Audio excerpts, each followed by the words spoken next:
The refrigerator hums like a careful animal, and the sink is empty because you left it that way. Dishes stacked, inbox cleared, rings closed, steps logged, kindnesses performed, goals met. It was a spotless day by every measure that counts on paper, yet the ceiling above the night kitchen keeps its eyes open with you. You drink water you don't want. The moon rests on the counter in a thin square. Your mind jogs in place, loyal and unhelpful, as if there's another deadline you forgot to finish before sleep will sign off. Obedience can't buy meaning. You can rent applause from a calendar, but the lease ends at midnight. The paradox arrives dressed as success. The promotions and pleasant replies, the curated evenings, the grateful posts. All clean, all orderly, and somehow sterile, like a hotel room you paid for and can't fully live in. Nothing hurts. Nothing sings. You keep smoothing the bed that no one rumpled. So we slow down here, barefoot on tile, and ask a kinder question. What have you done right that isn't yours yet?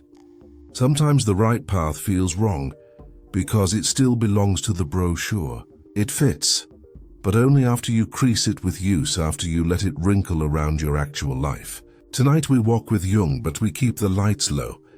He would say the unlived parts of us knock softly first, then rattle the cupboards when ignored. They aren't sabotage.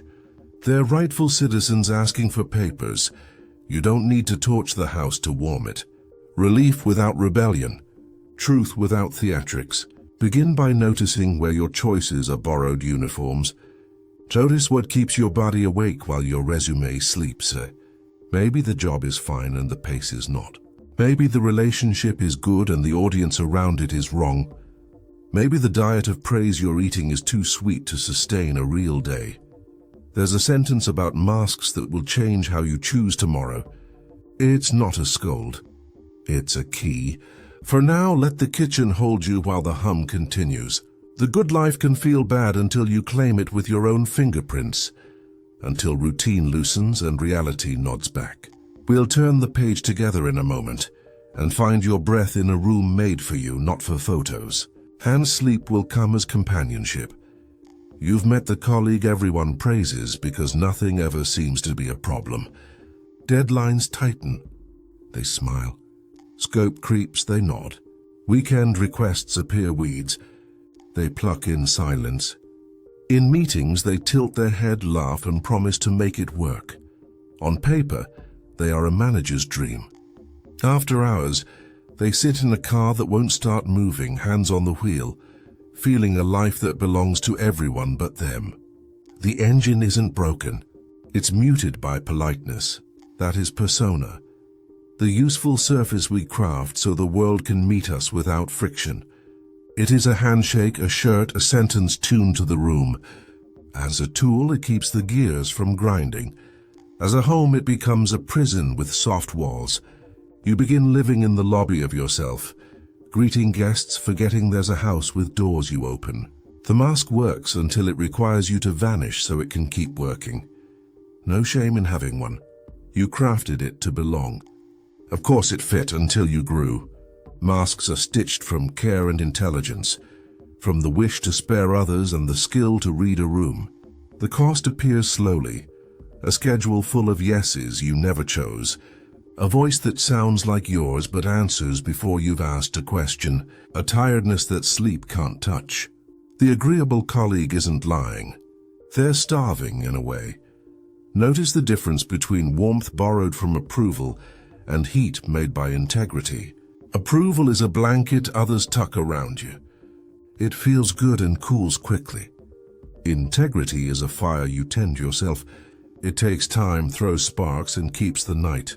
The mask loves blankets. Your soul prefers the fire. Neither is immoral. The question is which one you're asking to warm an entire winter. Persona is a door, not a destiny. Use it to enter rooms. Don't let it sign the lease. When you feel the old smile rise on cue, pause the performance a beat and ask, what would be useful and true? The answer might be a no said kindly, or a yes with terms, or a question that slows a rushing room. Small acts oxygenate the person beneath the paint. Tonight, a practice will show you what your mask has been hiding for you, not from you. Bring a pen, a window, and 2 quiet minutes. He sits at a wooden desk that remembers storms and summers, the lamp a small moon on a circle of paper. Books lean toward him like quiet friends. Ink dries in thin rivers while his questions stay awake, not loud, just present. Outside, the lake keeps its counsel. Inside, a scholar measures his breath and the shape of his day, aware that outer success has not settled the inner weather. He isn't building a shrine. He's keeping company with himself long enough to hear what speaks beneath the practiced answers. Jung's posture is simple, and it is brave. What you refuse returns as symptom. What you befriend returns as strength.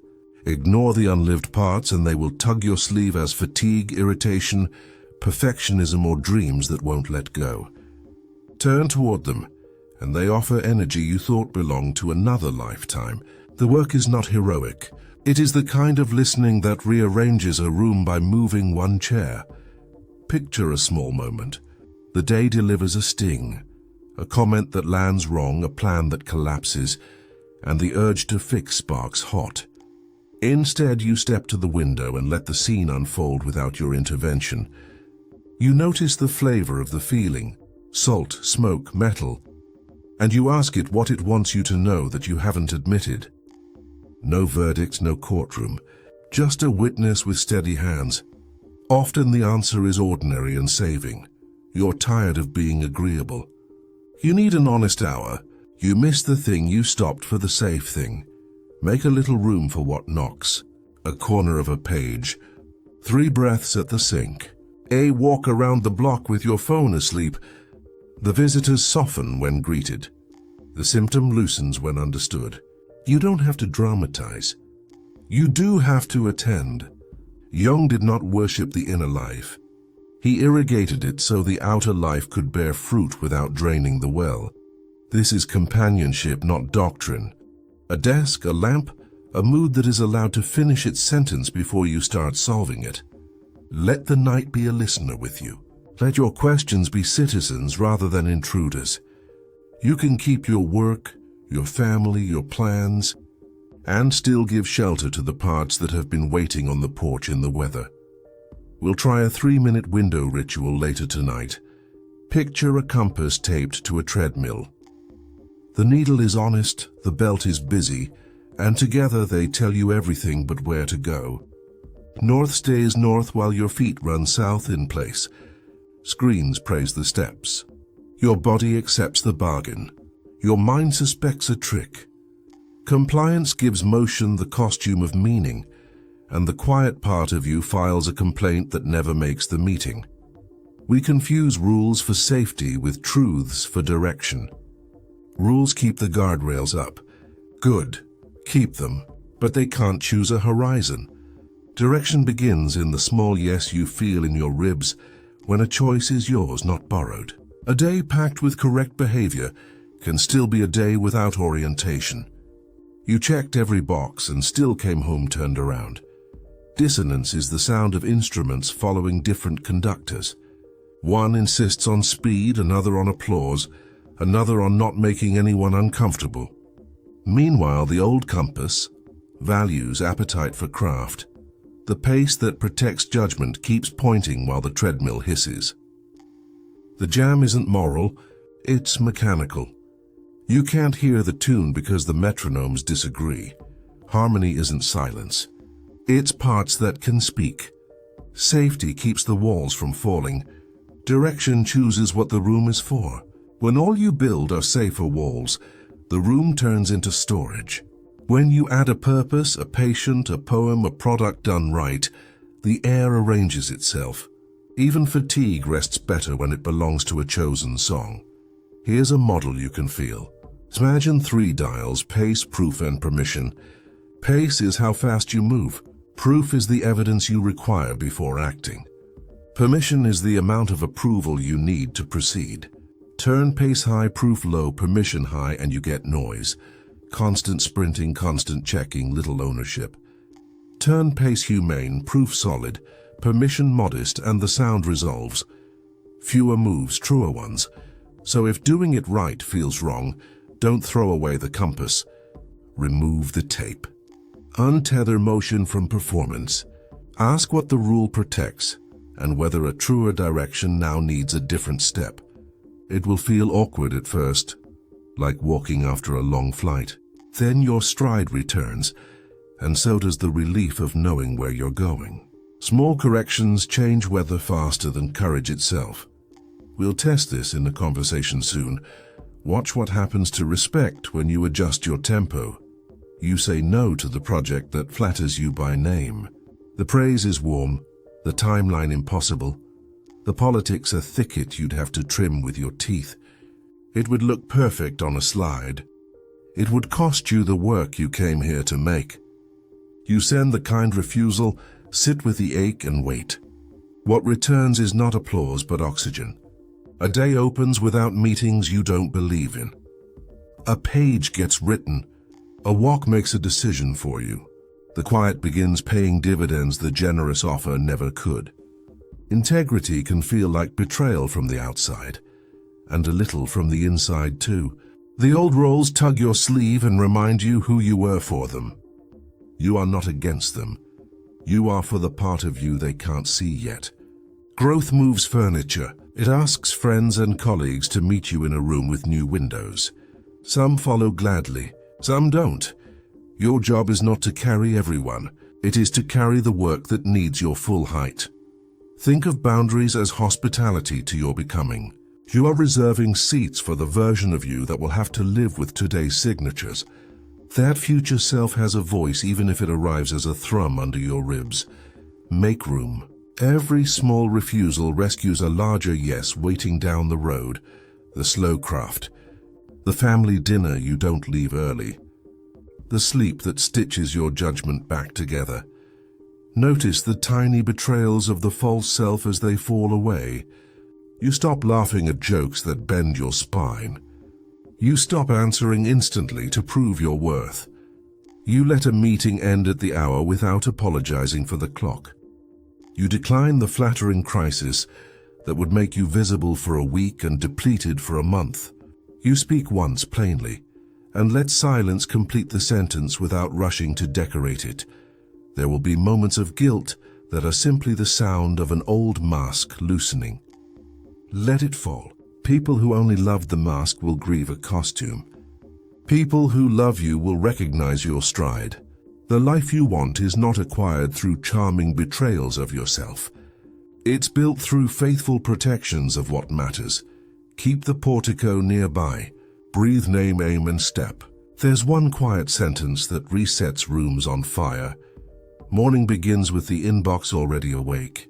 Little flags wave like nervous hands, and the jaw tightens before the first sip reaches your mouth. Coffee covers emptiness the way paint covers primer. It looks finished and still needs time to cure. Meetings queue like planes in fog. You move through them on instruments. Smile, nod, wait your turn, land. By early afternoon, the room tilts slightly, and you brace without anyone seeing. The stack of tiny decisions hums at the edge of hearing. You feel useful and oddly absent from your own usefulness. Exhaustion is not mutiny. It is a message written in a language older than calendars. Fatigue says, the pace and the purpose are out of alignment. It says, I can carry weight but not the wobble of pretending. It says, you are spending attention faster than attention replenishes, and the interest rate is coming due. Treating that letter like an enemy only makes it write louder. Reading it turns the volume down and turns you toward repairs that last. You're not weak for slowing. You're accurate. Your slowness is craftsmanship, the kind that checks the grain before the cut and sands the edge that no one will compliment. A wise builder knows when a structure is true because it stops arguing with itself. You are allowed to build days that stop arguing. That might look like answering twice instead of constantly, choosing one target over 5 decoys, or breaking for 10 quiet minutes so your judgment returns with its shoes tied. Tiredness is often the body staking a boundary the mind refused to draw. There is relief in believing your signals. You can be ambitious and still keep a human pulse. You can love your people and still step outside to breathe where no one is grading you. Let the next cup wait while you test a smaller experiment. Release one obligation that does not belong to you.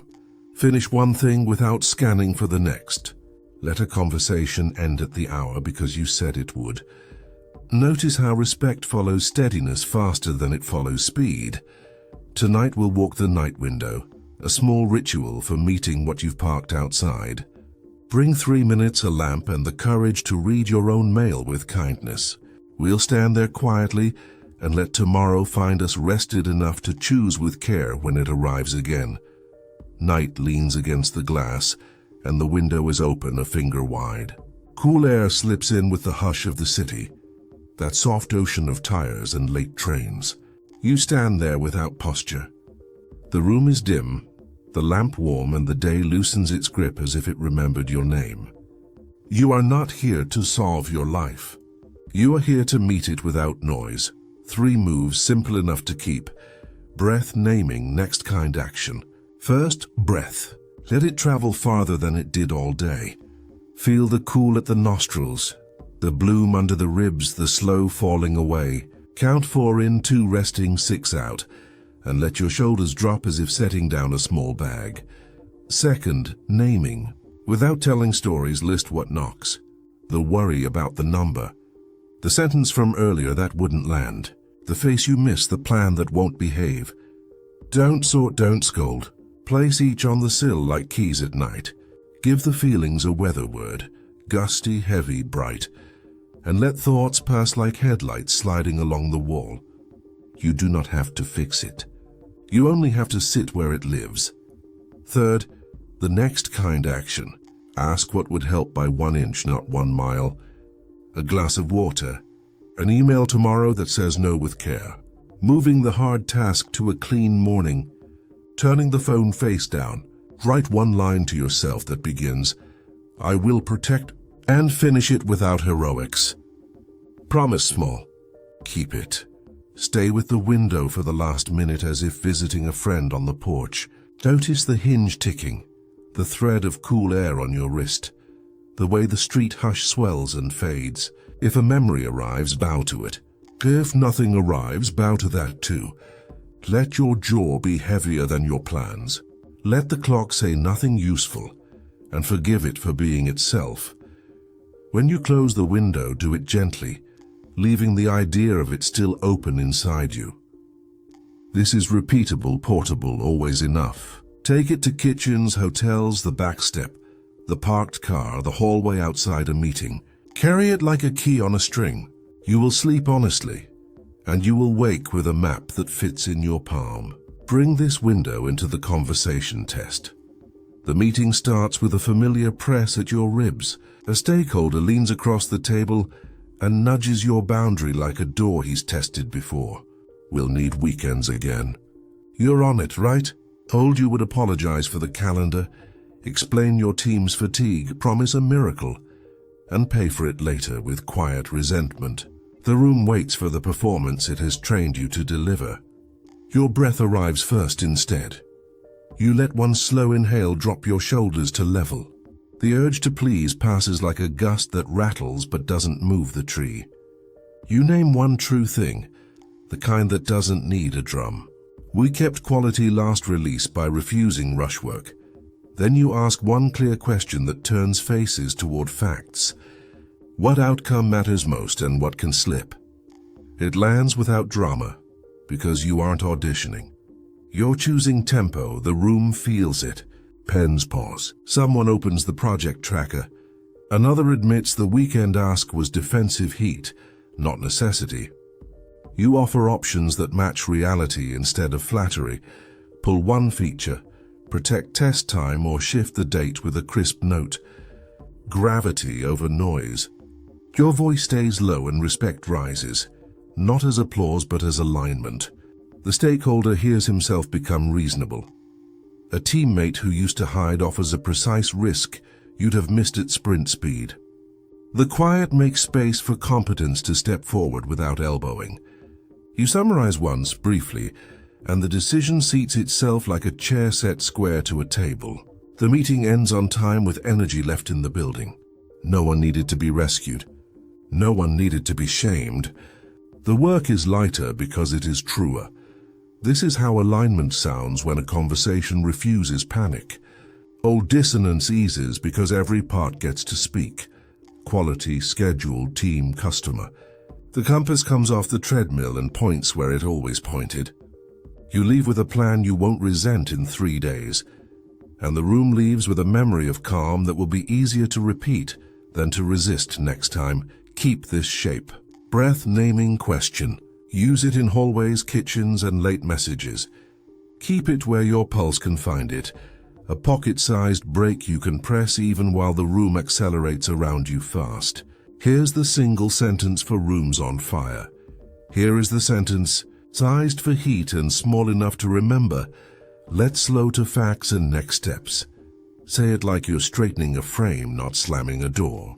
No theatrics, no edge, only a gentle hand on the brake everyone quietly wanted. It doesn't deny urgency. It gives it rails. Picture the stand-up in pieces. Updates blur. A rumor sparks and someone sharpens a question into a jab. The team's pulse stacks on itself. You breathe once down to the belly and offer the line, let's slow to facts and next steps. It lands like a window opening. A developer names the failing tests. Another proposes a rollback behind a flag. The loudest voice softens because clarity doesn't need competing. You didn't win the moment. You returned it to usefulness. Leadership is the steadiness of your breath. Rooms tune themselves to the most regulated nervous system in reach. When yours lowers, thinking returns. When yours spikes, panic recruits. The sentence works because it borrows its power from your exhale. At home, the same cadence keeps a late-night spiral from hardening. Let's slow to facts and next steps, and then a calmer inventory of what's true, what matters, and what waits. Jung would approve the direction. You are not muting the part that wants to speak. You are meeting it. Beneath the jab there is fear. Beneath the rumor, confusion. The line invites those parts to come forward without costume. Once seen, they settle. Once named, they can help. The inner crowd quiets when given a seat, not a muzzle. Use this sentence like a key you don't flash. Turn it and let the door open on its own. Repeat it until the room anticipates the rhythm and volunteers facts before friction.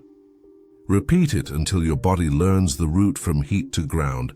Breath, line, evidence, action. Repetition makes truth feel natural again. Put it where your hand will find it. On a sticky note, in a calendar reminder, in the first line of a meeting agenda.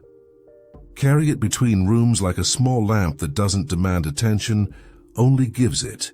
1 sentence, 8 words, and enough steadiness to change the weather without thunder.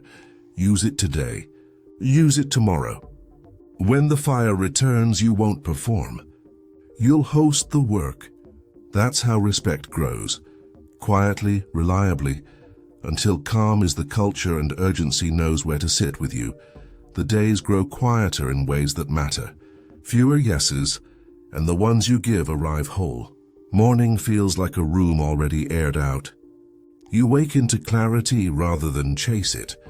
Coffee tastes like coffee again. Your list is shorter and heavier, shaped to the actual reach of your hands. Some work now holds you back from the edge, instead of pushing you there.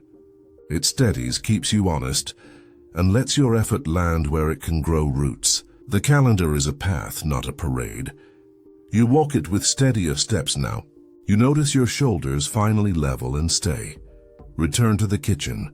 The same moon on the counter, the same refrigerator's careful animal hum, and yet the breath is different. You don't sip water to fill a silence. You sip it like a companion. The ceiling no longer stares, it rests. You can feel the evening accepting you as you are without costumes. You took off the mask and found a face that knew you back.